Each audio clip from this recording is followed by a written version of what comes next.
International Non-Aristotelian Library.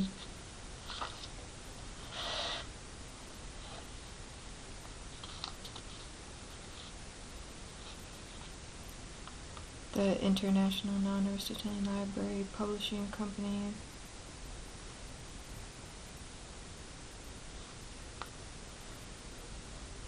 (1949). Can't tell.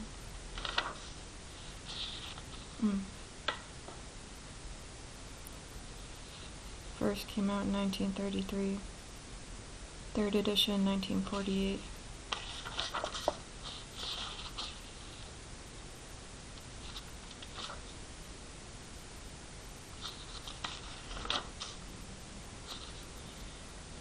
Preface to the third edition, 1948.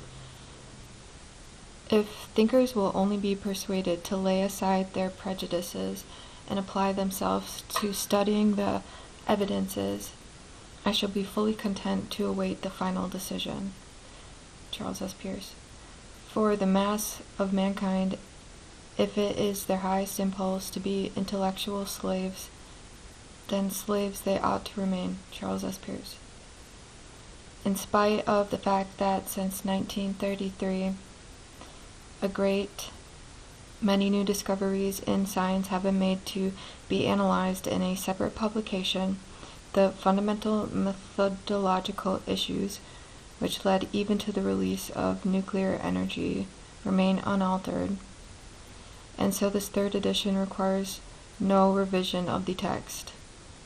Soon after the publication of the second edition in 1941, the Second American Congress on General Semantics was held at the University of Denver.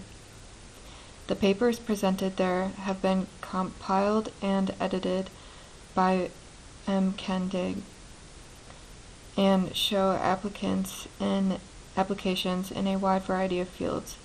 A third Congress, international in scope, is being planned for 1949.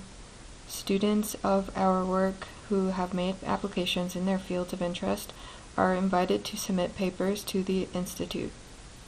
The rapid spread of interest by now on all continents has indicated the need for the new methods set forth here, and many study groups have been formed here and abroad. As the Center for Training in these non-Aristotelian methods, the Institute of General Semantics was incorporated in Chicago in 1938. In the summer of 1946, the Institute moved to Lakeville, Connecticut, where its original program is being carried on. I must stress that I give no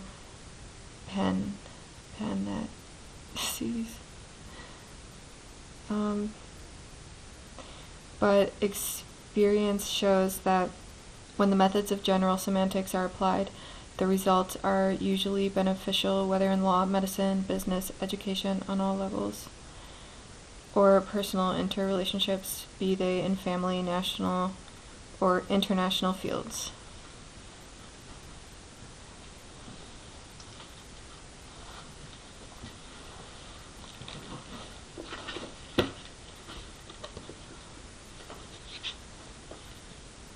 If they are not applied but merely talked about, no result can be expected.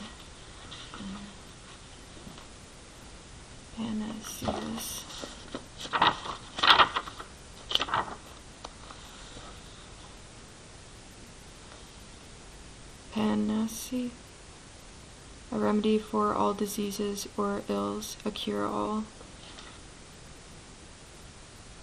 Panaceas. I must stress that I give no cure-alls, but experience shows. Okay, back to where we were, sorry.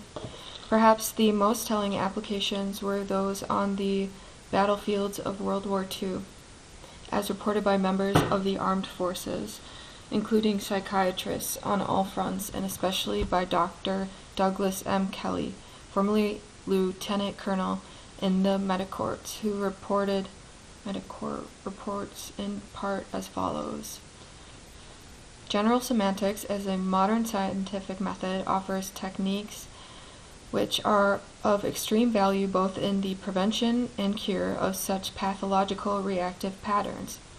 In my experience, with over 7,000 cases in the European theater of operations, these basic principles were daily employed as methods of group psychotherapy and as methods of psychiatric prevention. It is obvious that the earlier the case is treated, the better the prognosis, and consequently hundreds of battalion aid surgeons were trained in principles of general semantics. These principles were applied as individual therapies and as group therapies at every treatment level, from the forward area to the rearmost echelon in front line aid stations, in exhaustion centers, and in general hospitals.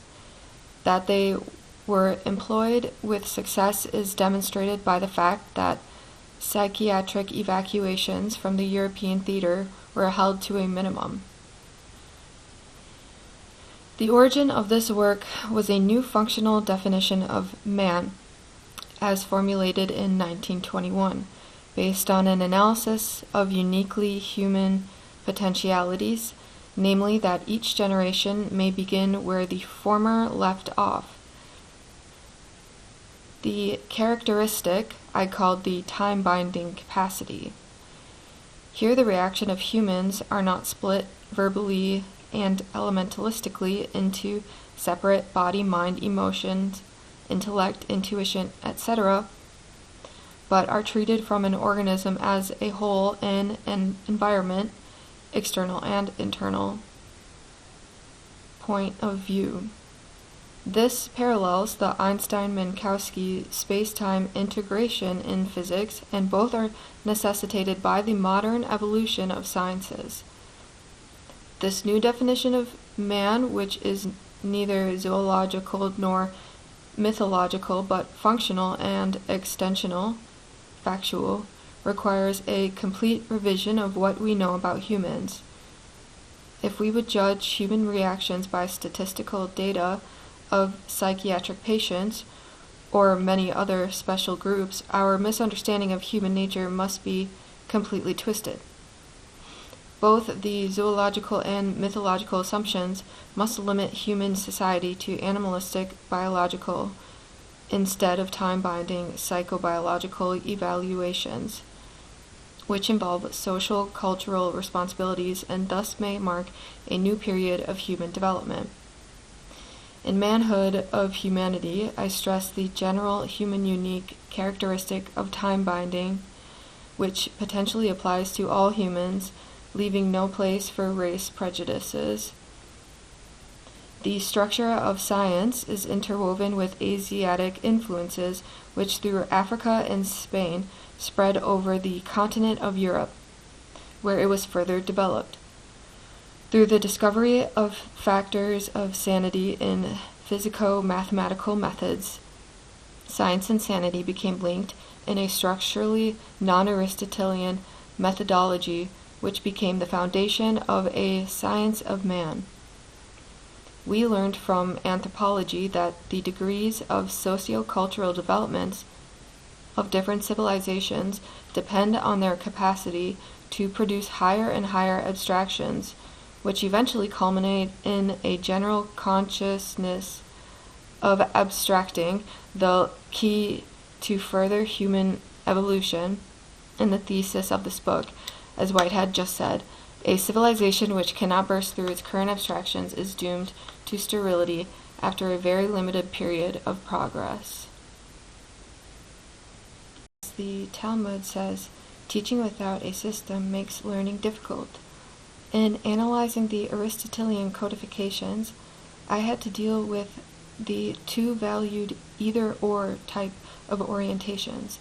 I admit it baffled me for many years that practically all humans, the lowest primitives not excluded, who never heard of Greek philosophers, have some sort of either-or type of evaluations. Then I made the obvious discovery that our relations to the world outside and inside our skins often happen to be on the gross level two-valued. For instance, we deal with day or night, land or water, etc. On the living level, we have life or death. our heart beats or not, we breathe or suffocate, are hot or cold, etc. Similar relations occur on higher levels. Thus we have induction or deduction, materialism or idealism, capitalism or communism, Democrat or Republican, etc., and so on endlessly on all levels. In living, many issues are not so sharp, and therefore a system which posits the general sharpness of either or, and so objectifies kind, is unduly limited. It must be revised and made more flexible in terms of degree. This requires a physico-mathematical way of thinking, which a non-Aristotelian system supplies. Lately, the words semantics and semantic have become widely used and generally misused, even by important writers, thus leading to hopeless confusion. Semantics is a name for an important branch of philology, as complex as life itself, couched in appropriate philological terms, and as such has no direct application to life problems.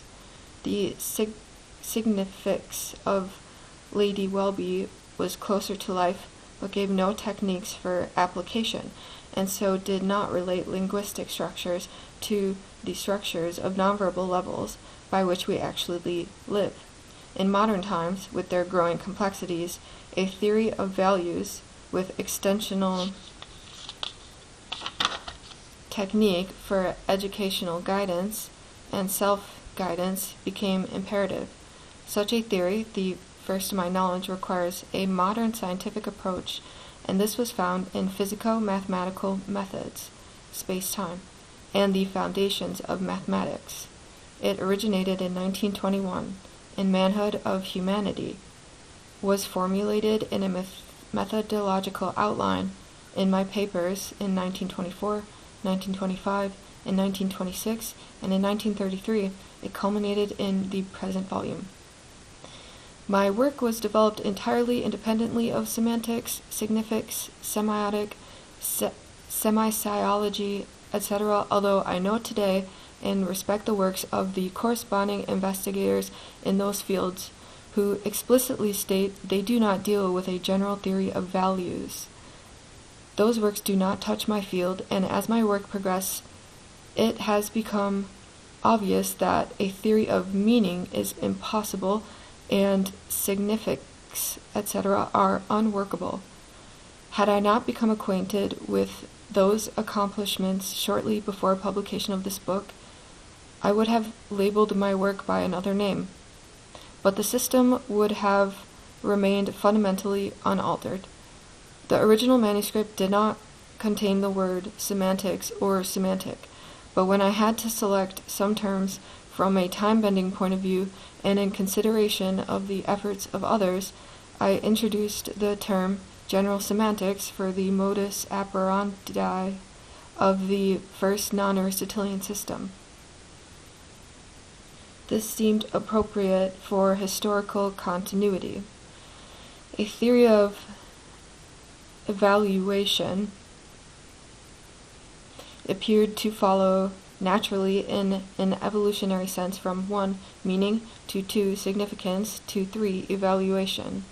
General semantics turned out to be an empirical natural science of non-elementalistic evaluation, which takes into account the living individual, not divorcing him from his reactions altogether, nor from his neurolinguistic and neurosemantic environments, but allocating him in a plenum of some values no matter what.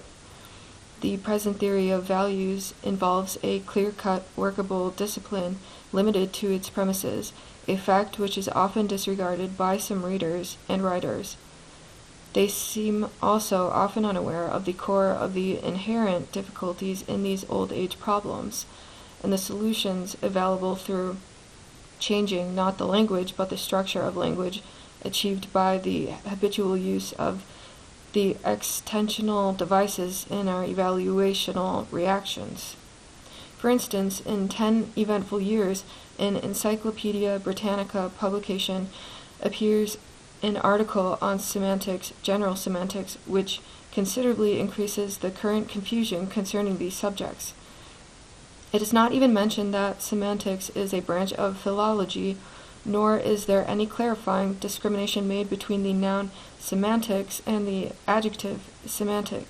Moreover, it has many misstatements that even falsifications of my work and the work of others, and some statements make no sense. Fortunately, there is another popular publication, the American People's Encyclopedia, which is publishing a reliable article on general semantics. It is not generally realized that with human progress, the complexities and difficulties in the world increase following an exponential function of time with indefinitely accelerations. I am deeply convinced that these problems cannot be solved at all unless we boldly search for and revise our antiquated notions about the nature of man and apply modern extensional methods toward their solution. Fortunately, at present we have an international body, the United Nations Educational, Scientific, and Cultural Organization, which with its vast funds has the services of the best men in the world and a splendid program. It is true that they are very handicapped by dependence on translations, which seldom convey the same implications in different languages. Yet this need not be a handicap, for the methods of exact sciences disregard national boundaries, and so the extensional methods and devices of general semantics can be applied to all existing languages with deep psychological effects on the participants and through them on their countrymen. Thus the world would gain an international common denominator for intercommunication, mutual understanding, and eventful agreement. I would suggest that students of general semantics write on this subject. The activities of this international body, after all, affect all of us. We need not blind ourselves with the old dogma that human nature cannot be changed, for we find that it can be changed. We must begin to realize our potentialities as human. Then we may approach the future with some hope. We may feel with Galileo as he stamped his foot on the ground after recanting the Copernican theory about the Holy Inquisition. E pur si muove. The evolution of our human development may be retarded, but it cannot be stopped. Lakeville, Connecticut, October 1947, Alfred Korzybski.